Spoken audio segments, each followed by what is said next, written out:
Assalamualaikum warahmatullahi wabarakatuh. Halo semuanya teman-teman, selamat malam. Selamat datang kembali di channel Ilo Bercerita dan masih bersama saya Ilo dimanapun teman-teman berada. Semoga teman-teman selalu dalam keadaan sehat, bahagia, dan dimurahkan rezekinya. Amin, amin ya robbal alamin. Doa terbaik untuk teman-teman semua ya. Dan pada kesempatan yang baik ini kami akan membawakan satu kisah dari Sinta Diary Sanja Batabua. Wow, kisah dari Sinta Diary selalu menarik untuk disimak ya teman-teman ya. Dan buat teman-teman yang suka baca silakan bisa mengikuti karya karsa dari Sinta Diary. Kisahnya keren-keren buat di sana teman-teman ya. Dan sebelum kita masuk ke dalam kisahnya, buat teman-teman mungkin yang belum subscribe bisa diklik dulu tombol subscribe-nya. Jangan lupa lonceng notifikasinya juga dinyalakan agar teman-teman selalu mendapatkan notifikasi dari konten-konten yang akan kami upload di setiap harinya. Dan untuk channel Ilo Bercerita ini kami upload setiap hari teman-teman ya. Setiap malam jam 9 malam waktu Indonesia bagian Barat. Oke, nggak pakai berlama-lama lagi. Pasti udah kesabaran kan untuk masuk ke dalam kisahnya. Kita berangkat ke Tanah Minang.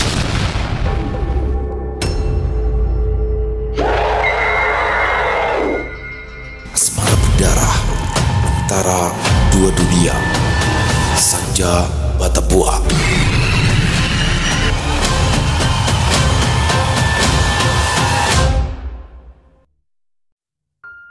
Di tempat yang jauh dari jangkauan manusia, tersembunyi di pinggiran hutan yang tak pernah dijamah cahaya kota, terdapat sebuah bangunan tua dan lapuk. Dari luar, tampak seperti reruntuhan biasa, atapnya runtuh, dinding penuh lumut, dan jendela-jendela pecah. Namun, di balik puing-puing itu, ada lorong tersembunyi yang membawa ke bawah tanah ke tempat gelap, yang tak seorang pun ingin tahu keberadaannya. Sebuah pintu baja berkarat tertutup rapat di ujung lorong. Di balik pintu itu terhampar koridor sempit dengan dinding batu lembab diterangi obor-obor yang menyala malas. Nyala apinya menciptakan bayangan yang bergerak seperti makhluk hidup. Udara di dalam terasa berat, basah, dan dingin, bercampur bau darah kering, tanah basah, dan sesuatu yang jauh lebih menyeramkan. Di ujung lorong terdapat sebuah ruangan tahanan. Jeruji-jeruji besi besar berdiri berjejer, kasar, tua, dengan tanda-tanda goresan dan bekas cakaran. Beberapa sel kosong, sementara dari kejauhan terdengar rintian. Satu dari jeruji besi bergetar. Safira terbangun perlahan, tubuhnya masih lunglai, kepalanya berdenyut hebat. Dunia di sekelilingnya kabur dan berputar. Matanya mencoba fokus, mencoba tahu di mana ia berada. Satu hal yang langsung ia sadari, dia terikat. Pergelangan tangannya dililit rantai besi yang terhubung ke dinding. Kakinya pun tak lepas dari belenggu. Nafasnya tersengal. Saat ia mencoba duduk, tubuhnya terasa berat seolah energi menguap darinya. Di mana ini? Gumamnya lemah. Dia menatap sekeliling. Jeruji besar, tembok batu lembab, genangan air di lantai, dan suara tetesan air yang monoton seperti detak waktu yang menunggu eksekusi. Dia mendengar rintian. Dari sel di ujung lorong terdengar suara perempuan lain, atau mungkin laki-laki. Suara itu terlalu lemah untuk dibedakan, tapi itu cukup untuk menimbulkan rasa takut di dada Safira. Halo, ada orang di sana. Panggilnya pelan, tapi tak ada jawaban. Tiba-tiba saja suara langkah kaki mendekat, pelan, berat, seperti kuku yang menyeret lantai. Safira menahan nafas. Cahaya dari obor mulai terhalang oleh sosok yang berdiri di lorong. Sosok itu bertudung hitam pekat. Tubuhnya tinggi, lebih tinggi dari manusia biasa. Saat dia mendekat, Safira melihat mata yang menyala merah samar dari balik tudung. "Ah, kau sudah bangun manusia," ucap suara itu dalam, berat, dan dingin seperti logam yang bergesekan di udara malam.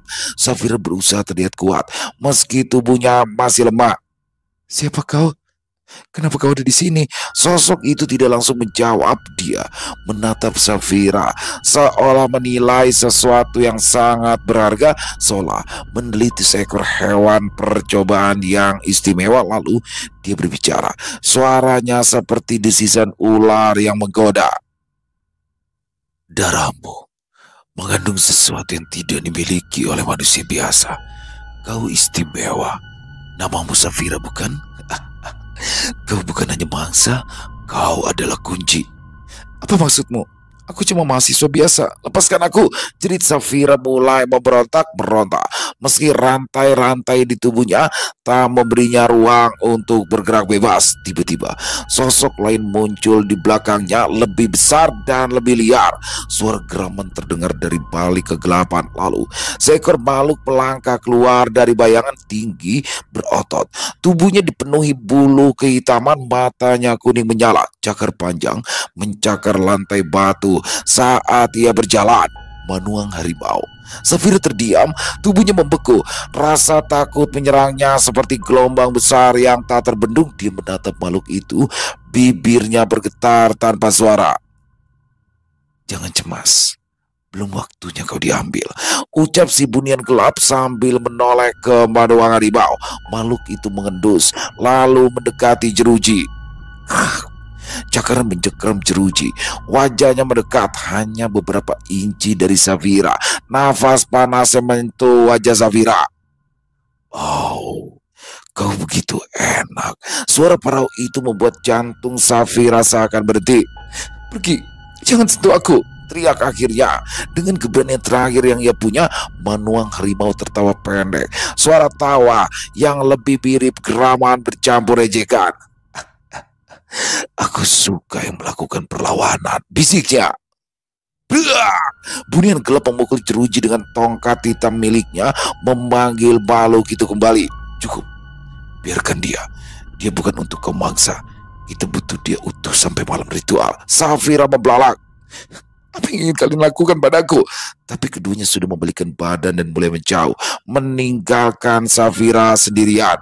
Langkah kaki mereka menghilang di dalam lorong dan kesunyian kembali. Hujan turun rintik-rintik di atas atap seng bangunan tua itu. Rumah kosong itu dulunya adalah toko reparasi radio, kini menjadi tempat pertemuan paling rahasia di tengah kota. 3 sosok duduk dalam lingkaran sempit. Ilo dengan wajah penuh tekanan dan mata merah akibat kurang tidur duduk di kursi di seberangnya. Troy berdiri tegak di dekat jendela, tubuhnya seperti bayangan dalam gelap. Fadil duduk menyandar pada dinding, kakinya disilangkan. Wajahnya tenang, namun menyimpan kegarangan yang tidak bisa disembunyikan. Kalau kalian berdua masih menganggap ini cuma urusan kelompok masing-masing, maka kalian sudah kalah. Bahkan sebelum mulai bergerak, kata Ilo, suaranya rendah tapi menggetarkan udara. Troy menoleh pelan, matanya berpendar sedikit. Kami tidak buta, detektif. Kami tahu seberapa besar ancamannya. Tapi aku bukan bagian darimu. Aku punya caraku sendiri. Fadil terkekeh pelan. Kau pikir aku akan tunduk hanya karena kau meminta, detektif? Aku pun akan bertindak dengan gayaku sendiri. Ilo berdiri, kursinya bergeser kasar ke belakang. Dengarkan baik-baik. Aku tidak peduli kalian siapa, bunian gelap atau manuang harimau, tapi kita menghadapi musuh yang sudah menculik manusia, membantai tanpa ampun. Ini adalah tindakan kriminal yang tidak bisa dibiarkan. Mungkin hanya kalian yang bisa membantuku untuk meringkus mereka, kata Ilo dengan nada serius. Keheningan menggantung. Troy akhirnya berkata, suaranya lebih tenang. Aku akan bertindak dengan caraku, dengan atau tanpa kalian, detektif. Ini bukan perkara hukum manusia. Tapi aku tidak peduli jika kau ingin ikut terlibat. Intinya aku akan bergerak sendiri dengan kelompokku. Kita bisa bertemu di lokasi, tapi jangan harap kami akan mengikuti perintahmu, detektif. Fadil menyeringai. Detektif, kita bekerja, kita bergerak sendiri-sendiri. Aku akan bergerak dengan kawananku dengan cara kami sendiri. Ilo menghela nafas, duduk kembali. Dia tahu ini jalan paling realistis. Memaksa mereka tunduk bukanlah pilihan, tapi menjaga komunikasi bisa menyelamatkan nyawa. Baiklah, aku akan membentuk timku sendiri. Aku akan temui orang-orang yang bisa dipercaya. Aku akan dapatkan senjata yang bisa melawan mereka. Fadil berdiri lalu berjalan keluar tanpa pamit. Hanya satu kalimat yang dia tinggalkan. Kau sebaiknya hati-hati, detektif. Karena setelah ini mungkin hidupmu akan berubah. Beberapa hari kemudian, Ilo berdiri di depan markas kecil kepolisian yang kini dijadikan basis rahasia. Bersamanya, 4 orang terlatih dari unit khusus, 2 penembak jitu, 1 ahli teknologi pelacak, dan 1 ahli senjata. Peluru besi kuning sudah diuji di lab, efektif terhadap jaringan sel makhluk non-manusia. Tak hanya menembus, tapi melumpuhkan kemampuan regenerasi mereka. Sang ahli senjata menyodorkan sebuah magazin yang berisi peluru berkilau emas kusam. Ilo menatapnya lekat, kemudian menaruh magazin itu ke dalam senjatanya. Dengar, apa yang akan kita hadapi bukanlah penjahat biasa. Kalian harus siap, jangan pernah menahan diri, bunuh jika perlu.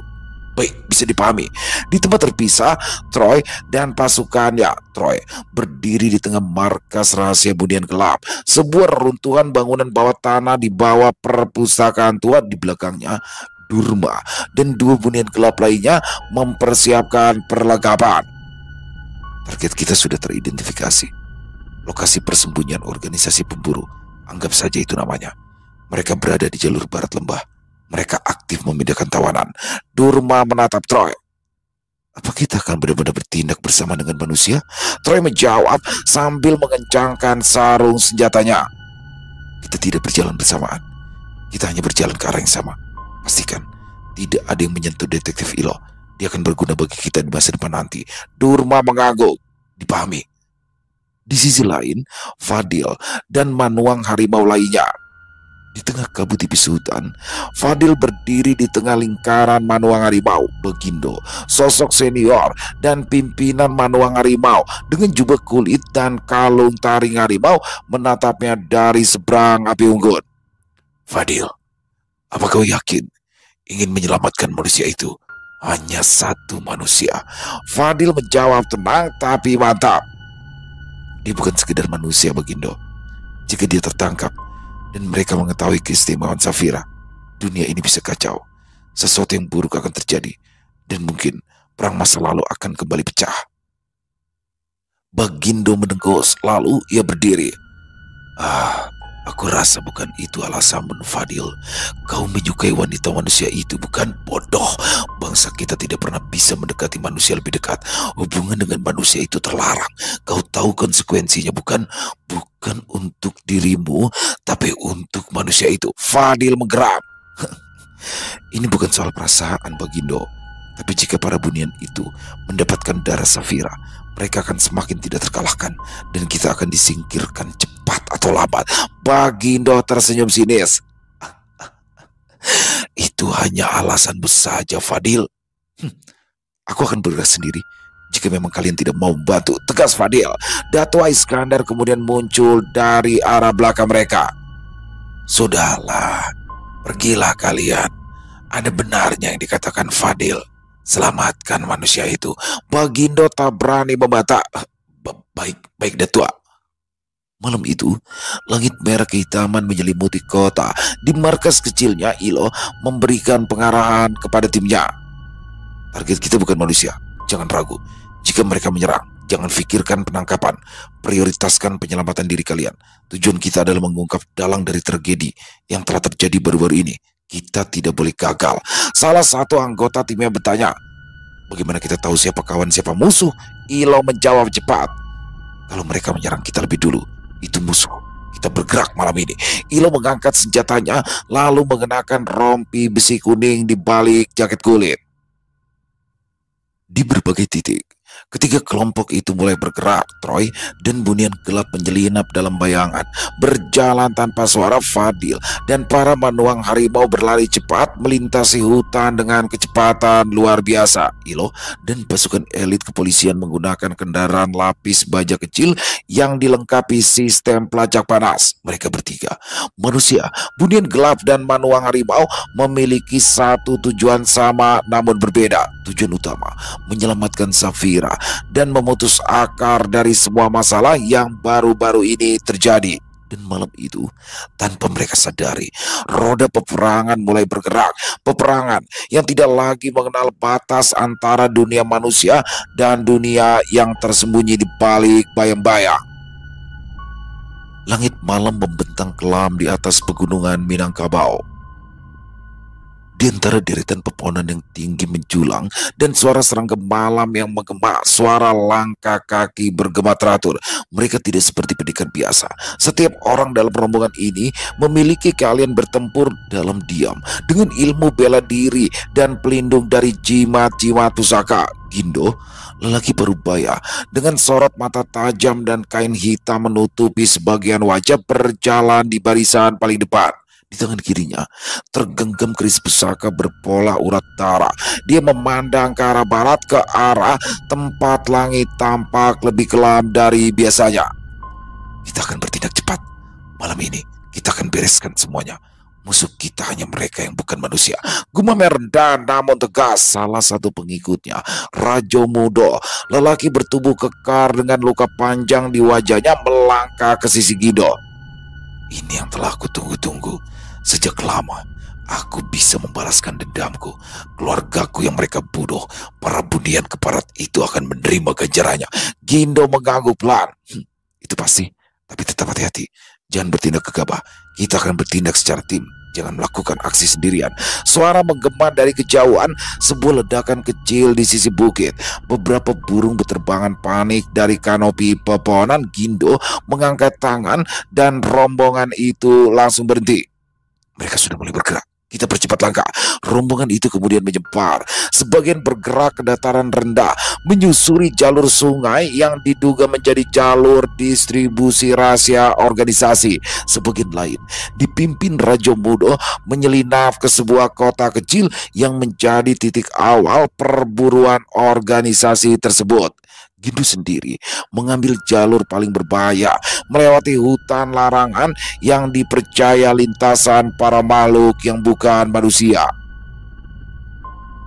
Di sisi lain kota, di ruang bawah tanah yang tersembunyi di balik gedung perkantoran pemerintah, suasana sangat berbeda. Puluhan budian raja berkumpul. Komandan pasukan elit, Seri Atmaja, berdiri di tengah ruangan. Sosoknya menjulang dengan wajah nyaris tak berkerut. Meski ia telah hidup lebih dari 2 abad, mata kuning masa berkilat tajam, mencerminkan darah budian raja murni yang mengalir di nadinya. Misi kita jelas. Seperti yang diperintahkan oleh wali kota, kita akan mencari penyebab kekacauan baru-baru ini. Kita musnahkan mereka, katanya dingin. Suaranya bergema melalui sistem pengeras suara yang tertanam di dalam pasukan. Pasukan elit budian raja ini mengenakan seragam berlapis khusus yang mampu menahan serangan makhluk gaib. Di dada kiri mereka tersemat lambang lingkaran 3 warna, hitam, emas, dan hijau, simbol penguasa bunian dan penjaga keseimbangan dunia manusia dan dunia bunian. Kelompok pemburu itu telah melanggar aturan. Mereka menyentuh dunia manusia dengan tangan berdarah, memicu kekacauan antar ras. Mereka akan dihentikan. Jika perlu dimusnahkan, tak peduli dari ras pada mereka. Salah satu prajurit perempuan dengan rambut dikuncir di belakang dan mata berkilau seperti perak bertanya, "Bagaimana jika kita bertemu dengan kelompok dari padepokan manusia? Bukankah mereka juga bergerak?" Sri Atmaja mengangguk pelan. "Mereka musuh dari musuh kita. Maka saat ini mereka adalah sekutu. Jangan ganggu jalur mereka. Kita fokus pada target utama. Tapi jika mereka menghalangi, tidak perlu menahan diri." Tring! Sebuah layar holografis tiba-tiba menyala, memperlihatkan rekaman udara dari drone siluman yang mereka kirimkan. Terlihat pergerakan mencurigakan di kawasan Bukit Tua, tempat yang dipercaya sebagai titik ritual organisasi pemburu. Target terdeteksi. Regu Alpha, Beta, dan Delta bergerak. Cedung. Pintu logam terbuka cepat dan pasukan elit keluar ke arah malam dengan kecepatan kilat.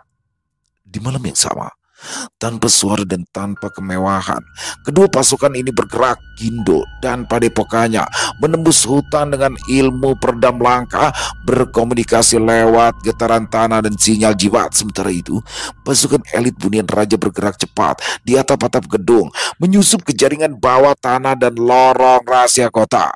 Mereka tidak bertemu, tidak berpapasan, tapi mereka tahu mereka tidak sendirian.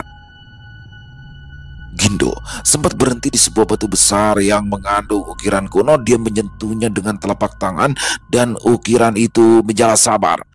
Di saat yang sama, Sri Atmaja berdiri di atas gedung tua, memandang ke arah yang sama barat daya. Matanya menyipit saat ia merasakan energi yang sama. Malam itu tidak diwarnai dengan dentuman pertempuran, belum, tapi bayang-bayang mulai bergerak mendekati satu titik tadir yang sama. Gindo dari Padepokan Datua Baduya dan Sri Atmaja dari pasukan elit Bunian Raja tidak saling bertemu, namun langkah mereka telah ditarik oleh garis yang sama. Ya, perburuan telah dimulai. Malam menjelang puncaknya. Di tengah celah hutan itu, cahaya obor membentuk lingkaran besar. Puluhan sosok bertudung hitam berdiri membentuk formasi organisasi pemburu. Kumpulan makhluk dari berbagai ras yang telah berkhianat, bunian gelap yang meninggalkan pakam, bunian hutan yang lapar, bunian raja yang haus kuasa, dan para manuang harimau yang menyerahkan kehormatan demi kekuatan. Mereka bersenjata tombak hitam pelati dari tanduk naga hutan hingga senapan tua berpeluru besi mistik. Di tengah lingkaran itu berdiri pemimpin mereka. Sosoknya tinggi besar, berkulit kelam dan mata menyala merah. Malam ini kita buka kembali perburuan. Tak ada manusia, tak ada perjanjian. Yang ada hanya darah dan kuasa. Mereka hanyalah ternak, tak lebih dari itu. Tiba-tiba saja, brar, satu pohon tua tumbang dengan keras menghantam tanah dan menghentikan pidato itu. Debu mengepul. Dari balik keruntuhan muncul seekor manuang harimau berbulu hitam, matanya emas menyala. Raganta, manuang harimau pembelot terkuat, pelindung perbatasan timur yang kini jadi musuh bangsanya sendiri. Tapi langkah Raganta dihentikan oleh raungan dari sisi utara. Harimau Sekijo, Fadil melompat dari balik semak berubah wujud. Setengah harimau dengan taring terbuka diikuti Bagindo dan para pengikutnya. Mereka mengepung Raganta. Fadil langsung menyerang. Cakar Fadil menebas dada Raganta, tapi kulitnya keras seperti baja. Raganta membalas dengan tendangan keras ke arah Bagindo. Bagindo terpental ke batang pohon dan roboh dengan darah mengalir di sudut bibirnya. Wah, wah, wah, wah. Apa yang kalian lakukan di sini? Tiba-tiba menyerangku. Kalian bukan lawanku, ujar Raganta dengan senyuman congkak. Sial, sudah kuduga kau dan kelompokmu pasti terlibat atas pembantaian di klinik malam itu kan? Di mana kau sembunyikan manusia lainnya? Teriak Fadil. Bodoh, kalian masih berpura-pura menjadi penjaga keseimbangan. Manusia adalah makanan. Buang jauh-jauh pemikiran naif kalian. Perjanjian damai masa lalu hanyalah omong kosong. Kita adalah pemburu, bukan pelindung. Lihatlah, kalian seperti kucing penurut yang tunduk pada manusia, tegas Raganta. Bagindo menegaskan. Aku sempat ragu dengan misi ini, tapi jika ini berkaitan denganmu Raganta, maka aku bertindak. Kau telah tersesat. Kami akan menghentikanmu. Para manuang harimau loyalis menyerbu bersamaan. Pertarungan pecah. Suara raungan, cakar menghantam dan darah bercipratan mengisi udara. Sementara itu, dari sisi barat, kabut terbelah. Troy muncul bersama Durma dan 5 bunian gelap lainnya. Mata Troy menyapu situasi dengan cepat. Kita tidak datang untuk bertarung. Kita mencari Safira. Jangan habiskan waktu, bisik Troy ke Durma. Aku tidak begitu menyukai manusia. Terserah apa yang akan kau lakukan, Troy. Aku hanya ditugaskan untuk melindungimu, balas Durma. Namun ketika mereka melangkah lebih dalam, 5 sosok menghalangi jalan. 5 bunian gelap dengan jubah robek dan mata sepenuhnya hitam, mantan elit yang kini menjadi pemuja kekacauan. Ting! Durma langsung menyerang dengan belatinya, beradu dengan salah satu musuh. Percikan api keluar saat senjata mereka bertubrukan. Satu pukulan keras menghantam Durma di rusuk. Dia terpanting, darah muncrat dari mulutnya. Troy menariknya ke belakang. Kau baik-baik saja. Aku masih bisa bertarung, gumam Durma dengan susah payah. Troy menatap 5 musuh itu, lalu menarik 2 belatinya. Mereka lah yang telah mengacaukan keseimbangan. Kita habisi mereka. Pertarungan kembali membara. Bunian saling menebas dalam gelap, diiringi kilatan cahaya dari mantra-mantra terlarang. Dan di saat kekacauan itu makin mengganas, dar! Suara tembakan meletus dari sisi timur. Cahaya senter menyapu hutan. Suara langkah-langkah militer mendekat. Jangan tembak sembarangan. Targetkan hanya mereka yang menyerang kita. Ya, suara itu tak asing. Ilo muncul dari balik kabut, memimpin tim elit kepolisian bersenjata lengkap. Mereka memakai pelindung khusus dan senapan laras panjang dengan peluru besi kuning. Satu-satunya logam yang efektif melukai makhluk gaib. Tembakan meletus, membakar udara. Beberapa anggota pemburu ambruk, tubuh mereka berasap akibat terkena peluru besi kuning. Sapu sisi selatan, lindungi yang tersisa, perintah Ilo. Tapi seiring tembakan itu mengisi udara satu demi satu, anggota kepolisian mulai menghilang secara misterius. Pilo, Arman menghilang. Pak, saya kehilangan kontak dengan tim Charlie. Mereka barusan di belakang saya. Ilo menoleh cepat, matanya menyipit. Jangan bergerak sendiri-sendiri. Berkumpul. Dari balik pohon-pohon besar, sosok bunian hutan bermunculan. Mata mereka putih kosong, wajahnya pucat seperti jasad. Gerakan mereka nyaris tak terdengar. Saat satu dari mereka melesat dan mencengkram leher seorang polisi, menariknya ke dalam gelap. Tolong! Dar! Seorang anggota elit mencoba menembak, tapi bunian hutan itu bergerak terlalu cepat. Fadil yang sedang bertarung dengan Reganto mulai mundur. Saat pasukannya satu demi satu kelelahan, Troy terluka. Membantu Durma berdiri, Ilo mulai kehabisan peluru. Mereka semua terdesak untuk pertama kalinya. Tiga kekuatan berbeda, manuang harimau, bunian gelap, dan manusia berdiri dalam satu lingkaran pertahanan. Troy berdarah di pelipisnya. Dia berkata lirih, sekalipun kita bekerja sama, sepertinya situasinya cukup sulit saat ini. Fadil mendengus, mengangkat kedua cakar berdarahnya. Tanpa bantuanmu kami bisa menangani ini sendiri. Troy tersenyum sinis. Jangan salah paham, aku berbicara dengan kelompokku sendiri. Ilo mengisi senjatanya lalu menatap Troy dan Fadil. Sudah cukup. Kalian seperti anak kecil. Kita harus bekerja sama. Kalian jaga kiri, aku ambil tengah. Jangan biarkan mereka mendekat, percayalah. Aku punya strategi khusus. Ikuti perintahku, bukan petunjukku. Maka kalian bisa lolos dari sini. Sekarang ke posisi masing-masing. Mereka bertahan bersama. Darah bercampur tanah. Raungan menggema. Cahaya obor mati satu persatu. Tapi tekad tiga pihak itu belum padam. Mereka tidak datang untuk saling percaya. Tapi mereka tahu satu hal. Jika malam ini mereka gagal, dunia manusia takkan pernah aman lagi. Rombongan Troy, Fadil, dan Ilo tengah berada di ambang kehancuran. Pertarungan tak lagi sekedar bentrokan kuat, melainkan pertarungan untuk bertahan hidup. Ledakan mistis meledak dari sisi utara arena. Seorang manuang harimau pembelot bernama Garung. Tubuhnya 2 kali lebih besar dari Fadil. Matanya merah seperti bara api, menghantam Bagindo hingga tubuhnya terpental menghantam pohon dan remuk. Bagindo! Fadil menjerit marah. Dia melesat dalam wujud harimau besar. Cakar dan taringnya menyala. Garung menyambutnya dengan tawa menggelegar. Kau masih lemah, Fadil. Kau seharusnya bergabung dengan kami. Tidak ada batasan dan tidak ada aturan. Diam! Teriak Fadil. Jedum.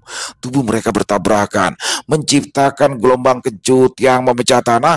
2 manuang harimau lainnya mencoba membantu Fadil, namun Garung masih tak tergoyahkan. Darah mengalir, nafas memburu. Bahkan Bagindo yang bangkit dengan luka parah tetap berusaha menyerang dari belakang, namun Garung menepisnya seperti lalat. Jangan bunuh mereka, Garung. Pintar Raganta. Ya, jika aku bisa menahan diri, Raganta. Tapi aku berusaha untuk lembut. Balas Garung. Sementara itu di sisi timur, Troy dan Durma menerobos formasi musuh, berusaha menuju markas tempat Safira ditawan. Namun jalan mereka dihalangi oleh 2 bunian gelap senior yang dikenal sebagai Kelana dan Zurak. Wajah mereka dingin, tubuhnya mengeluarkan kabut hitam pekat seperti racun yang merayap ke tanah. Durma, hati-hati, teriak Roy. Pedang milik Durma beradu dengan bila bayangan milik Kelana. Tubuh Durma terpental beberapa langkah, darah menyembur dari pundaknya. Zurak menyerang Troy dari atas dengan kecepatan mengaburkan pandangan. Tapi Troy membalikkan tubuh, melepaskan pusaran angin berisikan mantra kuno. Jas! Tebasan udara memotong pohon-pohon raksasa, tapi musuh tetap berdiri. Durma terhuyung, darah menetes dari dagunya. Aku masih bisa bertarung, gumam sambil menahan rasa sakit. Lalu di tengah kekecauan itu, Buar! Langit retak seperti kaca disambar kilat. Kilau ungu kemasan menyinari hutan yang nyaris menjadi kuburan massal. Pasukan elit Bunian Raja muncul dari celah langit, teleportasi melalui portal sihir mereka, mengenakan zirh hitam berkilau dengan lambang mahkota emas di dada. Setiap langkah mereka membuat tanah bergetar. Sosok pemimpin mereka, Ratu Luria, turun dari udara dengan jubah panjang yang berkibar megah. Matanya seperti cahaya mentari di senja terakhir. Dengan satu lambaian tangannya, brus, gelombang energi menghantam ratusan anggota organisasi pemburu, memaksa mereka mundur. Raganta melirik langit, wajahnya mendadak pucat. Zurak dan Kelana menghilang dalam bayangan, melarikan diri. Semuanya mundur, teriak Raganta. Semuanya bubar dalam kekacauan. Mereka kabur ke arah barat. Sebagian tertinggal tertembus panah cahaya milik Bunian Raja. Ratu Luria dan pasukannya terus memburu mereka ke arah luar hutan, sempat melirik ke arah rombongan Troy, Fadil, dan Ilo, tapi kemudian pergi. Dalam kekosongan yang tersisa, hanya suara nafas berat dan desal luka yang tersisa. Fadil berdiri dengan darah membasahi tubuhnya. Troy menopang Durma yang nyaris pingsan. Ilo dengan sisa anggota kepolisian yang masih hidup mendekat sambil menggenggam erat senapan besi kuningnya. Ayo, ini kesempatan kita. Mereka meninggalkan markasnya, ucap Ilo tegas. Lorong gelap dan sempit menyambut mereka. Langkah mereka cepat dan hati-hati. Troy menghancurkan sebuah pintu besi dengan tendangan penuh kekuatan. Di dalamnya ada Saphira. Dia terduduk lemah, tubuhnya dibalut luka dan pakaiannya koyak, matanya nanar sebelum akhirnya membelalak, tak percaya dengan siapa yang dia lihat. Fadil, Troy, suaranya serak. Fadil melangkah mendekat, wajahnya berubah lembut. Saphira, kau baik-baik saja? Saphira menangis, tangis pelan yang dibungkam oleh trauma. Troy membantunya berdiri, sementara Durma berjaga di pintu. Ilo menerobos sel di sebelah. Ada yang lain di sini. Di dalamnya ditemukan beberapa staf klinik, dokter, perawat, bahkan satpam. Wajah mereka pucat, lelah, tapi hidup. Ayo kita keluar dari sini, ucap Ilo mengisyaratkan evakuasi.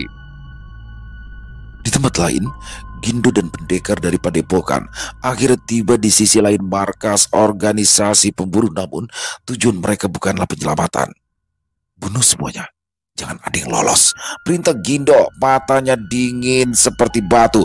Para pendekar itu menyerbu dari sisi markas berbeda, membantai sisa-sisa organisasi pemburu yang terluka. Mereka menghancurkan ruangan, membakar naskah sihir, bahkan menghabisi makhluk yang belum bisa membela diri. Dalam kekacauan itu, mereka mulai menyerang siapa saja yang bukan manusia. Seorang Bunian Raja tertinggal dari pasukannya mencoba menjelaskan. Kita dibiarkan sama, kami datang untuk zak. Tapi Gindo tak mendengarkan, kerisnya menebas leher sang Bunian tanpa ragu. Lanjutkan cari yang lainnya, jangan biarkan mereka lolos, perintahnya.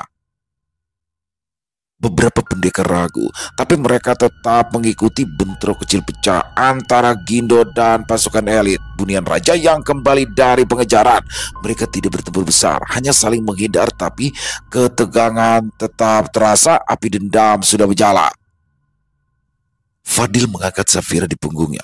Ilo membawa salah satu dokter yang tak bisa berjalan. Troy memberikan aba-aba pada Durma dan lainnya.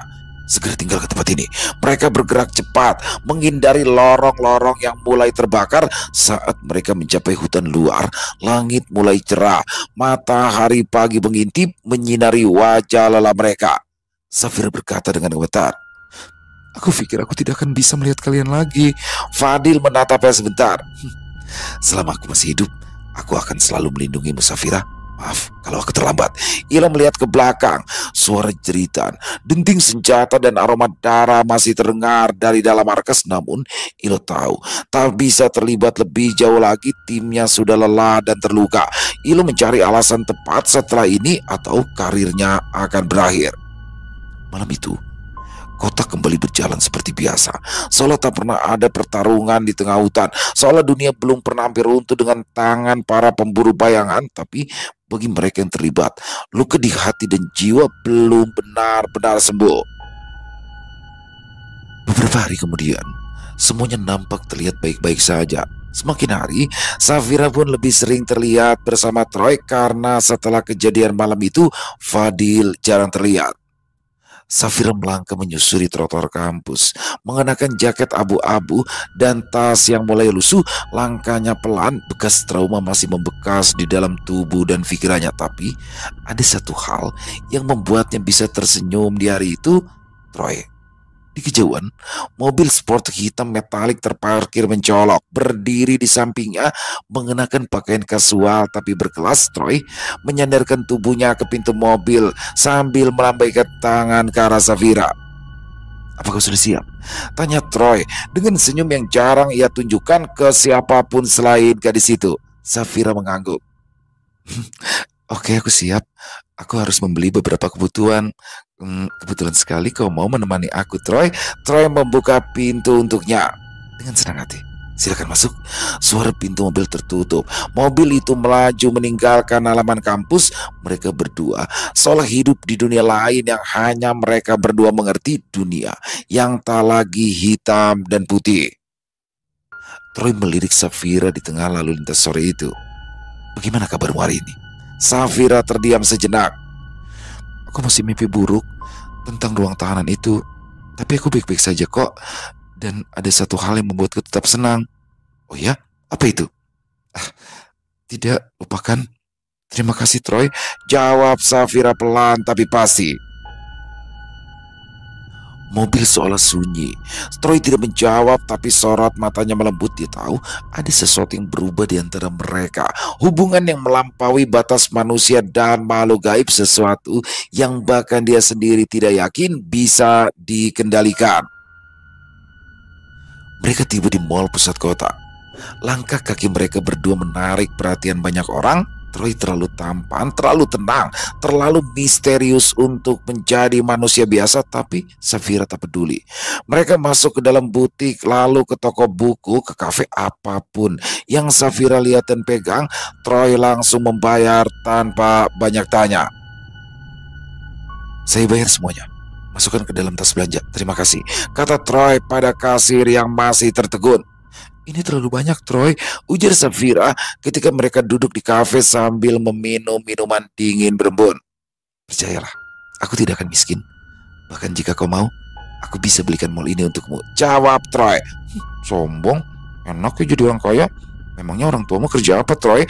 tanya Safira kembali. "Pengusaha, tapi beroperasi di luar negeri," balas Troy datar. Ajak aku ke rumahmu kapan-kapan ya, Troy. Aku ingin melihat sosok seperti apa sih yang melahirkan anak manja sepertimu." "Hah? Anak manja? Kau pikir aku anak manja?" "Sudah jelas kan, kau hanya menghabiskan harta orang tuamu." Troy tersenyum. "Aku juga punya perusahaanku sendiri. Ada di Taiwan, Hong Kong, Australia, dan aku lupa ada di mana saja." Troy, kau tidak pandai berbohong." Safira menatap Troy dan melihat reaksi Troy menandakan bahwa apa yang Troy ucapkan bukanlah kebohongan. "Safira, besok aku akan ajak ke rumahku," ucap Troy. "Oke." Mereka berdua masih mengobrol banyak hal, tapi ada mata lain yang masih memperhatikan dari kejauhan. Fadil berdiri di rooftop gedung seberang mall, berbalut jaket kulit dan sorot mata tajam penuh bara menuang harimau itu menyaksikan dari kejauhan. Kedua matanya menyala redup dalam gelap.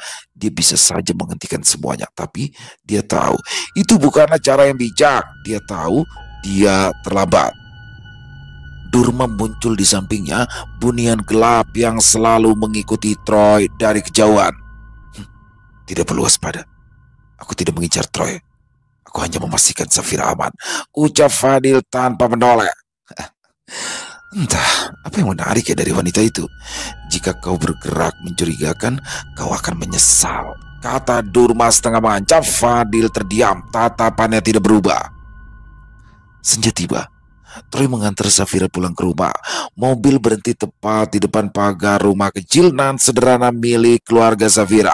Suasana mulai gelap, langit berwarna jingga keunguan. "Terima kasih, Troy, untuk hari ini. Menyenangkan," ucap Safira. Troy mengangguk. Sampai ketemu besok ya. Safira masuk ke dalam pagar rumah, menoleh sebentar sambil tersenyum lalu menutup pintu rumah, tapi Troy tidak langsung pergi. Suara langkah mengentak dari gang samping rumah. Fadil muncul dari balik bayang-bayang dan melangkah pelan menuju Troy. Kau terlalu nyaman di dunia manusia, Troy. Katanya pelan tapi dalam. Troy menyeringai, tidak mengalihkan pandangan. Kau mengikutiku.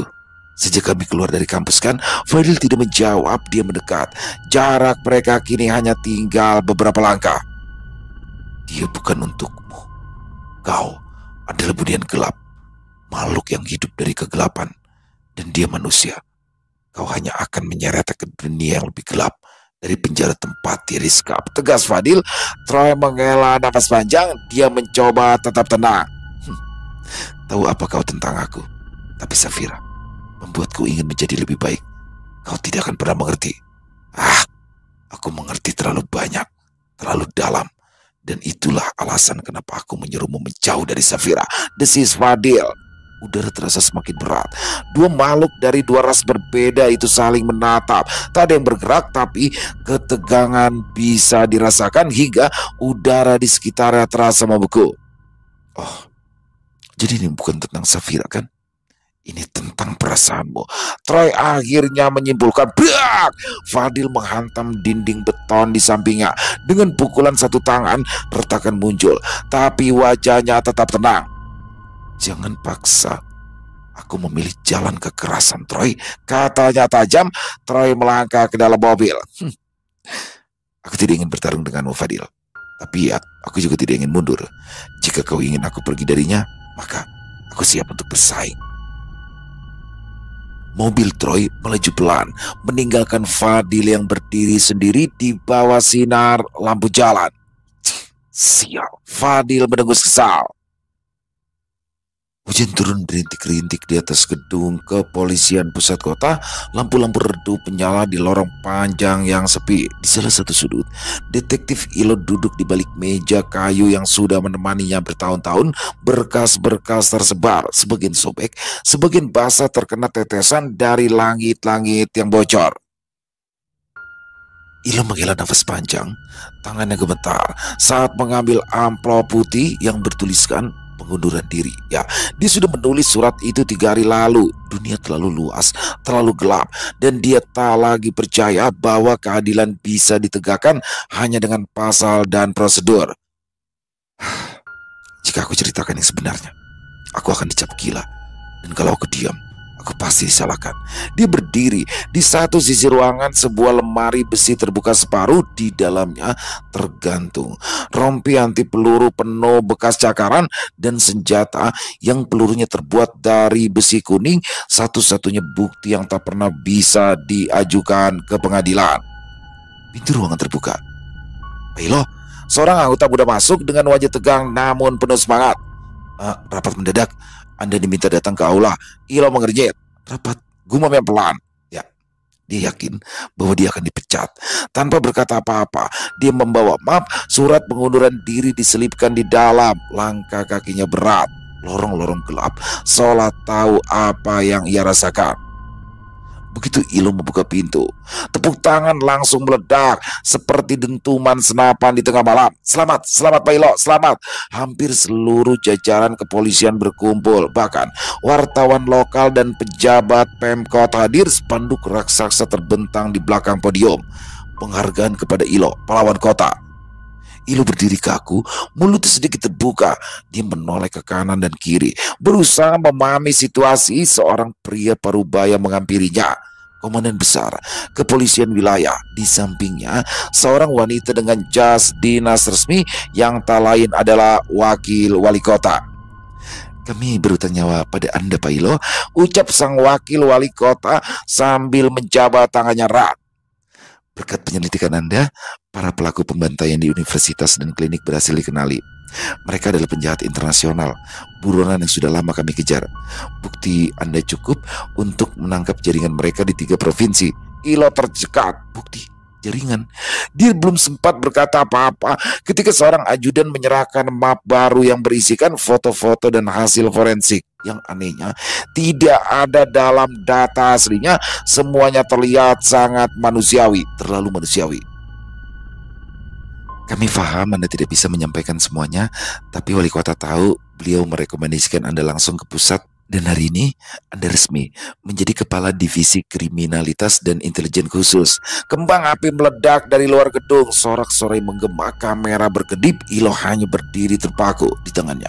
Amplop pengunduran diri itu diremas dan akhirnya diselipkan kembali ke saku. Dia dipersilakan naik ke panggung. Lampu sorot mengarah padanya. Semua mata tertuju pada detektif yang selalu tampil misterius dan tidak banyak bicara. Mikrofon berdiri di depannya. Saya tidak menyangka. Saya pikir hari ini saya akan menyerahkan rencana saya. Hahaha. Tawa ringan terdengar dari para hadirin. Saya tidak bisa menyampaikan banyak hal, tapi yang jelas saya ucapkan terima kasih. Sorakan kembali pecah, namun di balik wajah tegasnya Ilo tahu satu hal, kebingungan yang dahsyat. Selesai. Wow, luar biasa Sanjabata Buak. Dan ini yang kelima berarti teman-teman ya untuk Sanjabata Buak. Dan ini berarti season 1 selesai untuk kisah Sanjabata Buak. Dan di sini bagaimana akhirnya Troy sama Safira jalan berduaan. Aduh, hancur dong hatinya si Fadil ya. Kalau saya lebih menyoroti hubungan antara Troy, Fadil dan juga Safira sih kalau dalam kisah ini pribadi ya. Karena romansnya dapat banget. Dan kami ucapkan terima kasih kepada Sinta Dairi, Minka. Semoga sukses selalu ya. Ditunggu lagi untuk kisah-kisah selanjutnya. Semoga juga kisah barusan bisa menghibur teman-teman semua para pecinta penikmat horor misteri. Lebih khusus lagi kepada para subscriber dari channel Ilo Bercerita. Dan buat teman-teman yang mungkin punya pendapat lain, yang mungkin punya komentar lain tentang kisah barusan, bisa menuliskannya di dalam kolom komentar ataupun hanya sekedar saling menyapa. Silakan, insya Allah kami akan membalasnya satu persatu. Dan buat teman-teman yang suka dengan videonya bisa diklik tombol like-nya, tombol jempolnya, boleh juga dibantu ya di-share link videonya ini ke teman-temannya yang lain agar juga ikut merasa terhibur. Dan buat yang belum subscribe, sekali lagi yuk bisa diklik tombol subscribe, jangan lupa lonceng notifikasinya juga dinyalakan agar teman-teman selalu mendapatkan notifikasi dari konten-konten yang akan kami upload selanjutnya. Dan kami juga ingin mengucapkan terima kasih ya kepada seluruh teman-teman yang sudah selalu setia hadir setiap harinya, yang sudah selalu mendukung kami, karena teman-temanlah kami selalu bersemangat berkarya di setiap harinya. Dan buat teman-teman yang mungkin punya kisah horor misteri ya, yang mungkin berkenan dibawakan di channel kami, silakan bisa mengirimkannya ke nomor telepon kami yang ada di sini. Bebas kirimannya, boleh dalam bentuk tulisan, boleh dalam bentuk rekaman suara, senyamannya teman-teman aja. Dan buat teman-teman yang sudah mengirimkan kisah, kami ucapkan terima kasih. Di akhir kata, saya Ilo mengucapkan permohonan maaf apabila mungkin dalam pembawaan kisahnya ada kata-kata saya yang salah ataupun ada kata-kata saya mungkin yang kurang berkenan. Saya mohon dibukakan pintu maaf yang seluas-luasnya. Sampai berjumpa lagi di konten-konten kami selanjutnya. Masih bersama saya Ilo di channel Ilo Bercerita. Salam sehat, sukses selalu untuk kita semua. Wassalamualaikum warahmatullahi wabarakatuh.